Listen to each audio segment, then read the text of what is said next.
Hi guys, habang tayo naglalakad, pansin natin itong napakagandang sunset.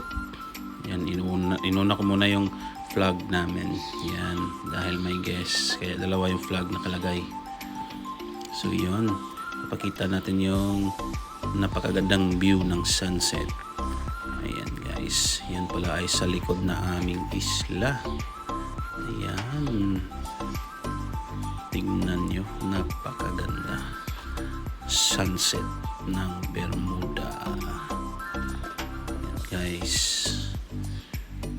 at habang tayo nag-ikot-ikot sa isla natin, tayo papasal sa ating napakaliit na beach. Ayan po, ito po ang aming maliit na beach sa island.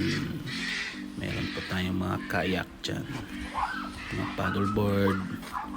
Yan, kompleto po yan. Tsaka yung mini beach natin. So yan guys, yan lang po. Maraming salamat.